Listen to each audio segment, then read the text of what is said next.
Hey everybody, welcome to OnSolos. Today I'm with an old friend and a good friend, Pete Caputa, CEO of DataBox, as well formerly known as the head and I would say mastermind behind most of HubSpot's growth, especially there with the HubSpot partner program. If you're familiar with HubSpot and their partner program, Pete's the guy who had a fight to bring it in and kick it off and grew it into probably the biggest partner program I've seen in all of MarTech, and led to the HubSpot's going public, in my opinion, and quite a few other things. He's Mr. Partner, Mr. Share, Mr. Collaborative Growth, and I'm welcome here by Pete today. Thank you, Joe. It's nice to be here. For those that don't know, you and I have frequent conversations over the last, I don't know, 6, 7, 8 years once we met there, and appreciate all the banter back and forth, and excited about your new project here. Yeah, thanks, Pete. Your So, mission to help solopreneurs. yeah, you do like solopreneurs. You and I've Mhm. talked about that for a while, for many years. I think when you started the HubSpot partner program, I think a lot of those people could have been considered solos or small agencies. Yeah, absolutely. Yeah. So I come from a family of kind of small business owners, a lot of contractors, and saw, my dad, my mom, my uncles all struggling to build their own small businesses when I was young. Most of them are retired at this point. A few of them sold their businesses, or a few of them passed them along. But yeah, so I'm just passionate about helping solos and small business owners. And then absolutely, when I started the HubSpot Partner Program, a lot of our customers were solos and small businesses. We actually had like a segment of our customer base we called VSB, very small business, which was under 10 employees. And so within there was a lot of solos. And I think I remember, like, when we started to generate a lot of leads, where agencies would download, say, our ebooks and stuff. I kind of remember us segmenting the list by like actual solos. Oh, And wow. it was a big portion. I want to say it was like 10-15% of, Really?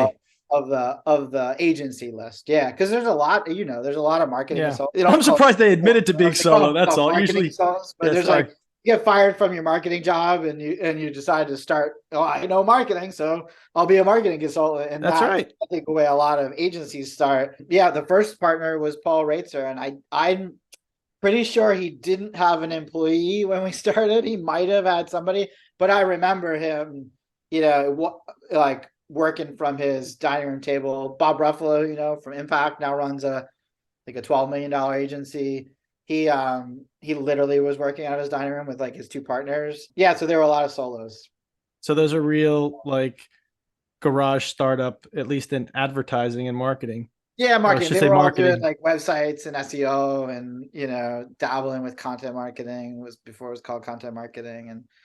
And so yeah, we attracted them because we were doing all that stuff and making a lot of noise about it. And people, even early days, would look at HubSpot and say, HubSpot really knows how to do this content marketing thing, or social, or SEO. And so that reputation, I think, attracted a lot of them to When us. HubSpot, I think early on and definitely more towards the middle of their growth period was an up and comer against companies like Salesforce.com. And It was a maybe while not, before right? we considered Yeah, Salesforce but it uh, happened, that. competition. Yeah. Or in the early days, we were really competing. There wasn't really a solution like ours. We're actually kind of competing in some ways to agencies. And you mentioned earlier that I had to fight to build the program. And I literally had to fight like the CEO to build the program. In fact, I remember him writing this article about how PR is dead, public relations is dead. And meanwhile, I got like three of the largest PR firms in Boston in my sales funnel. I'm like, dude, bad timing. And so I think what we were really doing is competing against like the guys that were using WordPress, or what was the .NET version? Oh, .NET. .NET Nuke, Joomla, Yeah, Drupal, you name it, all yeah, those. exactly. We were Yeah, kind of competing against those early or open sourcey CMSs, and like the SEO consultant that would scam people out of 6 months worth of that's right. $500 in order to send them a report and do nothing. And Pay per click. yeah, the SEO consult or social consultants out there trying to teach people to tweet. Not that hard. Um, so we were really competing in a way against these smaller firms that were kind of hobbling together solutions or a marketer that was trying to hobble together solutions with their IT team or something. So it was a long time before we really had any named competition. I'd say Marketo and Pardot were the first people we considered competition. In fact, I remember Dharmesh very clearly saying it like a team, like a company meeting, saying like it's good to have competition finally, because it kind of forced us to think, all right, how are we doing? And gave us a target kind of to go after. Now, of course, HubSpot's definitely competing with Salesforce and doing it pretty Yeah, and that started out with a bunch of small companies sitting around a dining room table. You guys were small, but also well. you didn't go, oh, we're going to go enterprisey. I mean, right off the Oh, bat, you're like, no, we're going to, and those companies are huge now. You have a lot of really big marketing and advertising firms. And then HubSpot then later did their operations hub and started integrating companies like the one you run now, like yeah, Databox. yeah, So even those were small companies, maybe solos, one person. I remember Seventh Sense, our friend Mike Donnelly there. yeah, He was one of those guys. A few others that I remember early on in their marketplace were single solos, if not maybe a couple more employees starting yeah, out even on the tech side. So both yeah, ends, HubSpot just absolutely. started with solos, and then Yeah, those grow into SMBs. Some of those grow into businesses with, yeah, like Databox with 100 plus employees. So yeah, I think HubSpot has its roots in helping small businesses, and if for years and years, Brian would say publicly that we're focused on small and mid-sized businesses, and over time went to mid-sized business. We're focused on the mid-market, and then now with Yamini in charge, they've definitely said, hey, we're doing it all. Like we're going after these and big accounts. Yamini's background is from what company? I think Oh, that's a good one question. of I think Dropbox or one of Yeah, those big somebody that has companies. So she's more a of bigger enterprise. company type, and they're going for the more I Yeah, guess up she's seen, higher as end. Brian would say, she's seen the movie. So She's yeah, okay. Well, my heart's still with the small businesses. I remember as an agency and as a software developer, I was there with Salesforce at one time, and yeah, I remember I'll say it, it's not a big deal. My rep said, "Oh, you're not going to have me much longer. You know, you're a solo.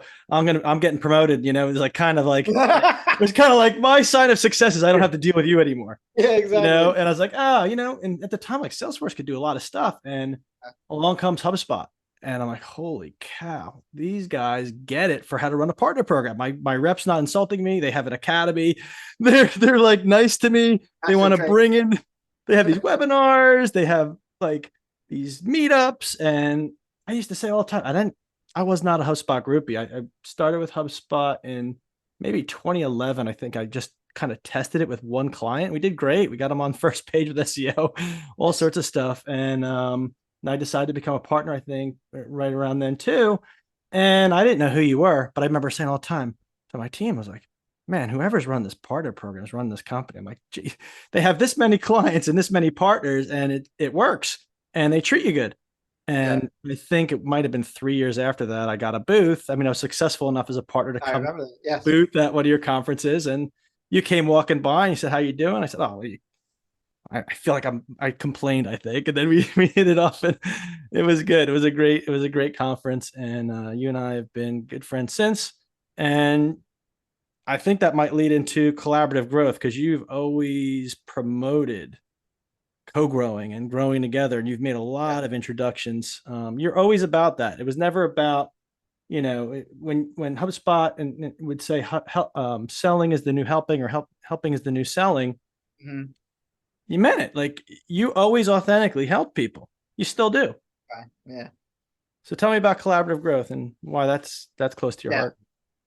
Um, so actually, I think I always lose track of time, but I'm pretty sure about 12 years ago, I formed a group and I called it CoGrow, or Collaborative Growth. CoGrow was the short version.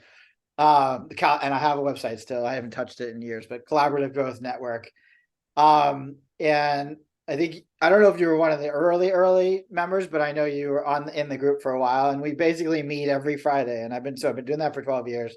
I like to joke that I talk to these people more than I talk to my siblings and stuff. But I love my siblings. I talk to them all the time, but I talk to these people more. And we've been meeting every Friday, and it's pretty informal. Like we've gotten to know each other so well that we're usually pulling each other's legs and not, but every week we pick a topic and we kind of dive into that topic. Somebody presents or we get a guest speaker to come in, or we give feedback to each other and share our own experiences on the topic and stuff. So I've found that those relationships go a long way. In fact, a lot of those agencies ended up merging together. Like Rick Kranz at Overgo just merged with Wider Group and joined Wider Group, a much bigger agency. And so it's evolved into lots of relationships within the group. And I'm just a big fan of that. I think as business professionals, networking is really important, and it's kind of a underrated or underappreciated, I should say, skill in most bigger businesses. But I think it's important to stop and say, hey, what are you working on? What are you struggling with? And if my solution can help with that, great. But if not, I don't want it to be a dead end. I have a saying where I'm like, I don't like to be a dead end. So if you bring something to me that like I can't solve myself, I want to try to find somebody who can help you. Same thing on the sales side, right? If you come to me and say, hey, this is what I'm doing, is that something you want? I'm like, no, it's not my priority, but maybe this other person that I was talking to the other day about this topic would be interested in that and making that connection. So I'm a big fan of trying to make those connections. Yep. And so I think with digital marketing, there's ways to do that at scale. And that's what we've launched as what we call collaborative growth. And so we've launched a product around it, and we're putting together a training program now. All right. Why don't you tell me about that? Because I think a lot of solos can benefit from it. And Yeah, I'm so actually engaging in this now as well. And so are some you friends are, of mine. right. So yeah, we have like 60 companies we've partnered with to teach them collaborative growth. Most of them are smaller businesses. Some are maybe, I think the biggest one is a 300-person agency, right? That's the biggest one, but most of them are on the under 20 employees. I have a few solos that are in it. It really doesn't matter on the size.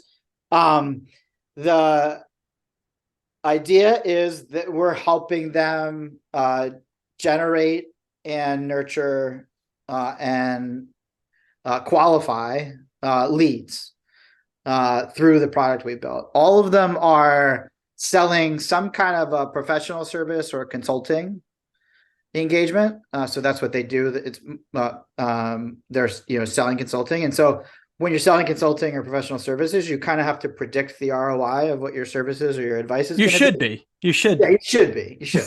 It doesn't always happen, but right. You should be having conversations with the prospect around like, hey, you're going to invest this much money, but let's talk about what you might get as a return, or the other way around. It's like, here's what you could probably achieve if you did these things, and this is what it cost you to get it done. And so this product we launched called Benchmarks allows consultants to build a group of like companies and provide a benchmark to that group. So, for example, we both know Carol Mahoney. She sells sales consulting and sales coaching and courses to salespeople. She's worked with a lot of small business owners who sell. And so what we did is we created a benchmark group for small business owners who are the primary salespeople, meaning they don't have like a full-time salesperson working for them. And so, as you know, in any small business, especially B2B, you need somebody focused on sales, and usually it's often the owner in the early days, especially, and so her group has I think 100 companies in it that all meet that definition. And then they log into that benchmark, they can see how many deals did the typical member of that group create? How many did they close? How much revenue did they book? How much website traffic do they have? How many blog posts did they publish? What's their conversion rate on their landing pages? So they get a feel for how many sales calls did they have? How many emails did they send to prospects, right? So they can get a feel for what they should be doing based on what other companies like them are doing, right? Because if they compare themselves to a company with 3 salespeople, they're going to look like they're slacking, right? There's no way an owner who has a master management business, delivers services, manage clients, can also match the sales activity of 3 salespeople. Yep. And so this comparison is more of a fair one. So that's an example So of fair and contextual, and it provides a context. That's the word that yeah. is usually lacking in Yep. almost all reporting, almost all sales and marketing, is setting that context. Sometimes Yep. people call it segmenting, but segmenting doesn't always set the context. And I remember getting in there That's with your right. tool immediately. It's like, what type of customer is this client going? Like, what type of sale do Yep. they have? How Yep. many people do they have? And Yep. that's like so critical to benchmarking because it can get discouraging. It's like data can be noise if it's not contextually set properly. And I That's think right. that's the real power of it. And, I think the tough thing sometimes is for people to understand the nuances of data. And I think that's the great thing you're bringing to the table here is training people to understand those nuances of Yes. data and how powerful that is. Yeah. No, it's hard. So we have these charts that are a histogram. It's like most people know, like a bell curve, where this is distribution of the population. So the height of somebody, for example, so I think the average male height is 5'8" or something. And so there's some percentage of the population that's 50% of the population um that's shorter than that, 50% that's taller, right? I should say the median height of the male population is 5'8" in the US at least. And then there's like, I don't know what the bottom quartile is, but let's just say like 25% of males in the US are less than 5'4" or something like that, right? And 25% are more than 6'3" or something like that. And so that's the type of charts we're producing for people, but we're doing it for things like your website bounce rate or your traffic or the amount of deals you created or the amount of your close rate of those deals. And so people look at those charts and like, what the hell is this saying? And so, yes, we've had to do a lot of training to our partners so that they can then explain it to their prospects and clients. But yes, I've been surprised kind of by the amount of resistance or lack of understanding of the general population of that. But we always overestimate that at DataBox because we're all engineers, including myself. We're all used to data, and most of the population isn't real comfortable with data. So, but the data ultimately says like you are outperforming 41%, or you are only outperforming 41% of the population, or you are outperforming 80% of the population. Good job, right? That makes it a lot easier, right? You Ultimately, see it makes it a those lot easier. gold Yeah. stars and you're doing better. Yeah, it's You're red or doing green. much better. The report, and it's a bunch of red. That means like, oops, you're going to have a tough. But if you're all green and maybe a few reds, then it's like, okay, you're doing great here. Let's talk about this. Maybe we should try to improve this, or not. Maybe you leave that the way it is and just lean into what you're good at. I think that's why, there is a lot of kind of sales doesn't like marketing. Marketing doesn't like sales. No one likes the CEO. It's like CEO doesn't like anyone else. I think it's this alignment because there's always a finance department and there's always a data department, or there's these different modes and mentalities. And I think creating that alignment around success metrics is probably one of the toughest things in business. I think most of the time is spent arguing probably what are facts. You're trying to get the opinion out of the data, Right. basically. Right. What should we focus on when it's usually pretty clear to the data person in the room or someone who understands the holistic business and Yeah. understands segmentation and data? It's like, you sit there sometimes. I was that person, and you Right. can have a tremendous amount of impact, but then you're a magician. Oh, this person's valuable. We don't really know why. It's hard to get the understanding of it because there's a lot Yes. of nuances in Yeah. all that when you bring website visits and sales pipeline and segmentation and the financials and you bring it all together. It's a very complicated process. Sounds like you're making that really easy. I think that's something Yeah. everyone can benefit from. Yeah. And Yeah. you, You use our other product, the analytics product, where we spent the last 6 years building integrations with like 70 plus popular tools like HubSpot's tools, Facebook yep. ads, all the Google tools, etc.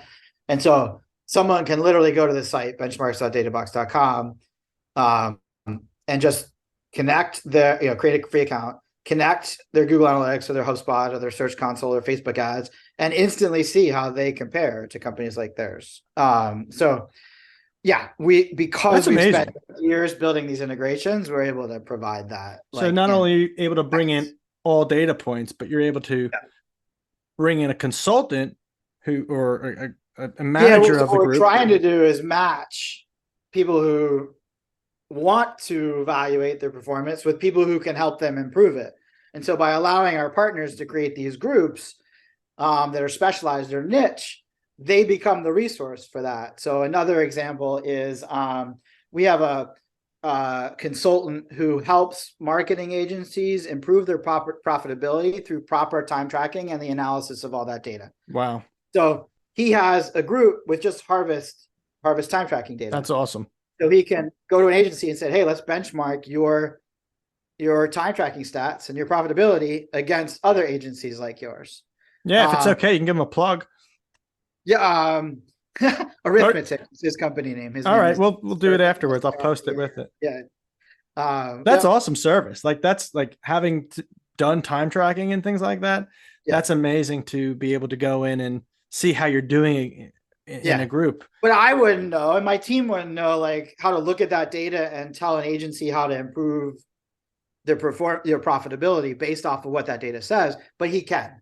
And so the idea of allowing these consultants, including him, he's a solo actually, allowing him to do that is that, you know, we have this audience of, we definitely have an audience of agencies. Our audience is broader than agencies, but we have a big audience of and following of agencies. And so if we can connect them to him, like only good things can happen, right? It's like he gets some business out of it and helps a lot of agencies hopefully improve their profitability. And Pete, we're on the same page as usual here. How did we do this without even collaborating on that, right? But it's a similar thing. And, you know, I think the data piece is so key, and getting the groups of people in there who are interested in data and understand the finance or performance. Even you don't have to talk about data, like just zoom out and just talk performance, not like the latest shiny thing where we all get into trouble. I get into trouble. Oh, look at this. It's really easy to get it's a caught bot. Up it's ChatGPT. It's this graphic. It's that graphic. Great. You can mess around with that all day. Yeah. But while you're messing around with that, you have a competitor who's really focused in on performance, and they're going to be taking your employees, your customers, everything, because at the end of the day, the person who's performing better is the person everyone generally is going to want to be around, as long as it's not stressful. Right. Exactly. Yeah. That's easy. If you're performing better, right, you can invest in growing your business, and you can hire people. You can you're more likely to partner with someone because people want to partner with people that are going places. So yeah, it's you know, not I think it's the sign of the times too. It's like getting on your phone and downloading a million apps. That's how SaaS could be sometimes. It's just, but you got to get the app that works. And I like DataBox has always been one of those that's been in my quiver. I definitely have been someone with way too many subscriptions, but that's one of the ones where it's like, you need this. You know, Gmail, G Suite's one we talked about. HubSpot for websites is another. There's a few that I really say you got to have, especially for solos. And we're looking forward to using the benchmarking tool quite a bit here, because especially when you talk about all these different experts coming in as well, who, you know, can help each other out, and hopefully we can get some here to interview as well and find out more about them. Sure. And we'll definitely ask. I forgot we were talking about who else you could interview earlier, and I think I gave you one, but that we'll make that two now. There you go. And when we do, you know, as you make those introductions, we'll say, hey, we met through Pete. How are you using this tool? Yeah, no, so back to what I was saying about earlier. Like, I think it's important for business professionals to be resources for others, and not just be constantly selling their own products and services.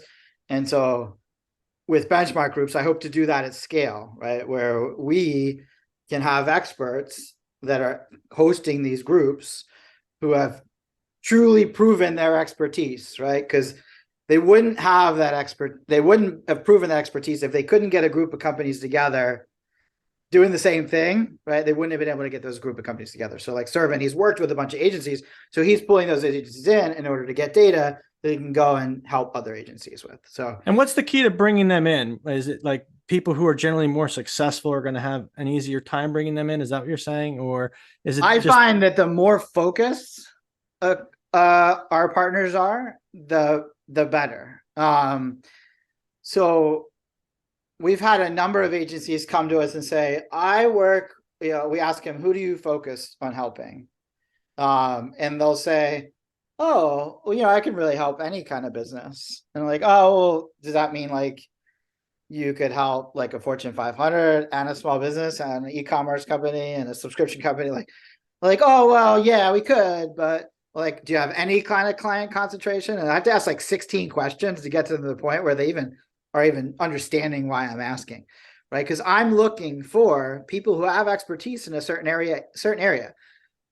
There's no way that any human could be an expert at like doing marketing for Fortune 500, doing marketing for B2B and B2C and e-com and software subscriptions. Like there's just no way you can have a deep enough expertise and a broad enough expertise to cover all of those markets. And so the companies that have the best success with our platform are the ones that really focus. And we mentioned Carol already, right? She's focused in on helping small business owners who sell. And there's actually very few sales coaches and sales consultants that do that, because all the sales coaches want to do is work with big companies with big sales teams because they can charge them a lot more. But Carol, because she is one solo, she wants to help these people, and she's designed her solutions and coaching around that at a price point that makes sense for them, and with the right material that help them. So the people that focus like Carol, like Servin, are the ones that are more successful with this approach. And I think that's generally true of all consultants and all service professionals. The more focused you are, the better. We have another one. It's a larger agency, but they're focused in on only helping cosmetic surgeons. And then another one that's only focused in on large law firms. And like, I trust sending a large law firm to him. I don't trust sending a large law firm to agencies that don't specialize in law firms, because I know that law firms are a pain in the ass. And you got to be patient.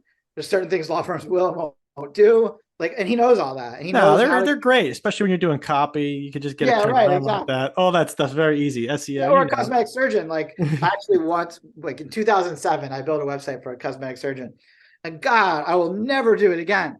It was like there's like 1,000 keywords. There's like 500 different procedures. Like if you've never done that before and you walk into that client, like there's so much work to be done to like just get their website up with all their services, let alone. And so if you have somebody that does that and it's done it 100 times, like that's going to be an easy process. Like check off all the services you offer and we'll launch your website tomorrow. Like that's the kind of efficiency that comes when you focus, right? Right. They know which keywords to bid on for ads that aren't a like crazy amount of money that will actually get them a return, right? Like they know all that stuff automatically. So if we can focus on focus for a second here, because you and I have had a lot of conversations about focus. I'm the kid in the candy store going, oh, that one. I love different tools and all. And that kind of became my focus, was being an expert on a lot of early entry tools. And but I did focus. I had my most success focusing on a particular product and a particular way to deliver that. And you've written a blog on DataBox about that as well. However, I have reluctantly focused too much as a solo. And, it's a syndrome, right? If you even joke that you call it Joe Jerome syndrome from time to time, with a lack of focus, and it gets you in trouble. But I think that is also something that can impact a lot of solos. And you are by far the most focused person I know, but you're also a creative person too. So I'm going to assume, I don't think we ever had a conversation on this personally about how, like, are you just generally a focused person? Because you have a lot of ideas, and how do you do it? Is it your discipline? Are you like the David Goggins of focus? How do you do this? I am not the most focused or organized person. I struggle with this constantly. It causes a lot of stress for me. Focusing is hard for me. I've never gone to a doctor. I don't know if I have some issue or not, but I definitely struggle with it. I think that my lack of focus, or my lack of ability to focus sometimes, is what leads to breakthroughs and allows me to innovate, find ways to do things efficiently, but also find novel things that I think can open up growth for the companies I work for. And so I don't think it's a bad thing that my brain doesn't naturally work in a logical, in a methodical way. And, because I do get distracted all the time, and I know other people do too. So I know I'm not unique in that way. But I compensate for it in two ways. The first one is I have some like guiding principles about what I want to accomplish, like a vision for what I want to build. Um, and I have the next 50 steps in my head. Now, whether I won't end up following those 50 steps linearly, but I know what they are.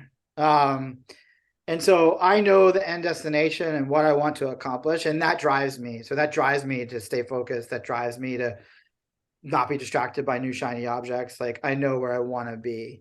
The other thing that helps me is that I surround myself with people who are very focused, very diligent, very methodical, organized. Sometimes it's, we butt heads because like I'm thinking about step 5 and they're just trying to figure out like what's happening next week and like, oh no, we're doing that. We're not doing that. Like it's really hard to sometimes communicate effectively with people that are like that.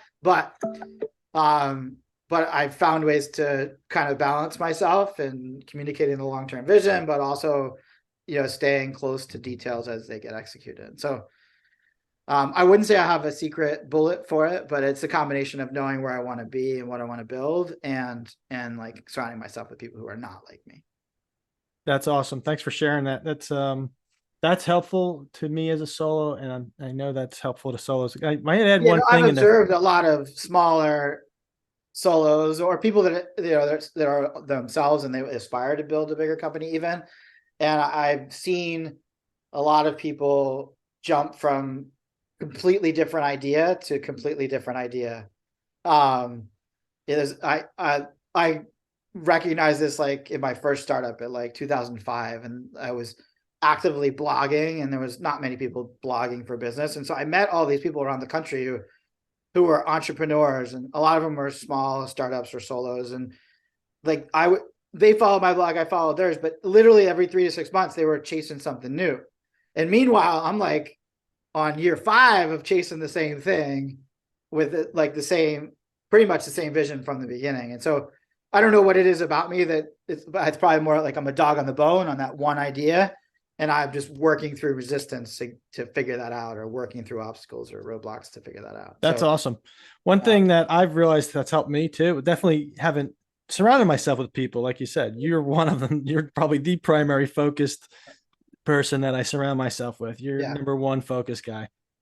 The goals are definitely yeah, having a goal is yeah, definitely an immeasurable metric is the other yeah, thing that's always kept me focused mm, in my career has yeah, been focusing yeah, on, yeah. on the No, goal. I'm a big advocate of setting goals. I still think you can't skip that vision. Like you got to have a vision of where you want to be years from now.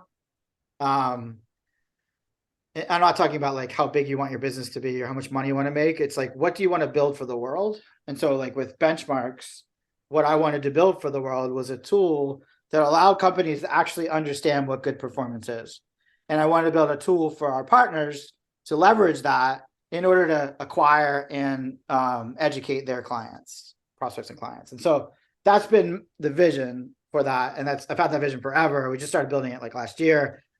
But in the short term, I also have to set goals around like, okay, we need to get 100 partners into this thing. Like that's the goal.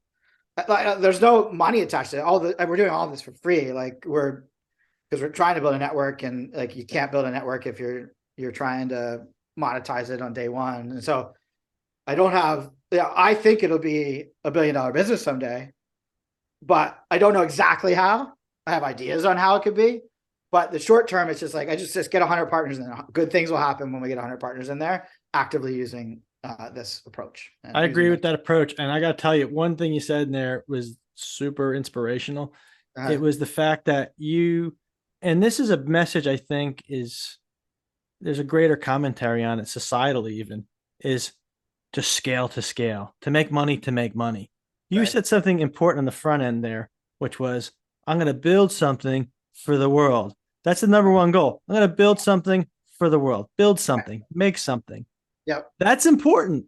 And Yeah. I think that's gotten lost with the messaging we've gotten in the past Yeah. 20 years among Yeah. too many I, people. I feel the same way about like the HubSpot partner program, right? It's like I had that vision of like, hey, I can get agencies to secure long-term contracts with their clients and get paid every month for that contract. And that was a problem I dealt with my own business. I'd seen, my family members who ran businesses deal with, like, cash flow stuff. And so at that time, like, my vision was that I wanted to build this group of agencies that were able to invest in their own growth. And that was the vision for me. Along the way, that became literally $1 billion revenue business for HubSpot, and Gartner. Recently, they hired Gartner to estimate the size of the ecosystem, became a $12 billion business collectively for all their partners, right? 12 billion in revenue is, I was right then from back yeah, the years. I said that was the yeah. thing. But like, that wasn't my goal. Like, I didn't get a lot of that billion or 12 billion. You didn't? I got enough to live comfortably, but no, like, that wasn't my goal. The driving force wasn't Right. to like, build $1 billion business. Now that I've done it, I'm like, oh, I'd like to do that again. But I know that the only reason that happens is because I put my partner's goals in front of my own. That's right. Yep. And it could be the same with your clients, your customers. Like, you got to put your clients and customers' goals in front of yours. And that's what you have to optimize your business around. So if you're a solo consultant, like, you can't be a good solo consultant unless your clients are making significantly more money than they're paying you because of the work you're doing for them or advice you're giving them. And so you got to have that vision on how you're helping your clients or customers or whatever, or your audience or your community, in a way that's, some multiple of the amount of money you're making. 100%. When you say solving the problem, and it's a problem that you have, I know one of the HubSpot founders, Dharmesh Shah, he says that a lot too. I see it on social media, and it's one of those things that also resonates with myself as well, and has been important in what I'm doing right now. And I see solos; they struggle. They're at the bottom of the list with companies. No one cares about solos, nobody does. All these giant companies, or at least HubSpot, right, was started on people who were solos came into. Yeah, it's quickly forgotten. I think the hard part is, as a solo, you don't have a lot of money to spend. So, like, how much money can I or any company spend marketing and selling to you? Very little, because we can't get a return on that, right? Yeah, and it gets discouraging. So when you look, I'll wrap up with this. When you look at solos, you know a lot about solos. You said it from the beginning. We've talked about it the whole time here. When you look at a solo, what do you think the biggest challenges are? Because that's what we're here to solve, is the biggest challenges for solos. What do you see them as through your lens? We already talked about focus, so I guess we don't rehash that. Hit them up. I think it's having that vision and focusing on that vision consistently over a long period of time. Having the persistence and the fortitude to just keep staying focused on that. So I think too many, again, get distracted to the next shiny object and like, that was hard. I couldn't figure that out. It didn't work for this reason. It's not my fault. So I'm going to go focus over there. I think that's number one. Number two is, like, I think you need to network, because you don't have any employees out there marketing for you. You don't have any, or selling for you. You probably have very few partners or vendors that are going to care about your success. And so you gotta network with other solos and other companies where your interests are aligned. And you gotta spend time literally building those relationships and figuring out ways to help them that might be out of scope of what you do for a living. Because when you make connections for people, they really remember that and they appreciate that. And you're remembered as that matchmaker, and people want to reciprocate that. I highly recommend Robert Cialdini's book, Influence at Work, or just Influence. It's been, millions of copies have been sold. It's a popular book. And I think that's a good guide for how to think about how do you market and sell yourself. It's not about just what you do. It's not about the mechanical parts of your marketing and sales. It's more about how you approach influencing other people. And you have to give to get. Well, on that note, Pete, this has been a great interview. You're a good friend and you're a brother, and you've inspired a lot of what I'm doing and been there all the way with me. And I appreciate you and love you for that. And I'm gonna show that PDA there, make you embarrassed right on camera. But yeah, you're a good guy, and I know you've done it for a lot of people too. I'm not alone, so thank you. Thank you. Appreciate you saying that. It's been my objective, and I enjoy our banter, and I'm looking forward to see you take this project, because because I know you have that long-term vision, and I know that if you keep at it, you'll be able to turn this into something which will be valuable for a lot of people. So Thanks, brother. head forward.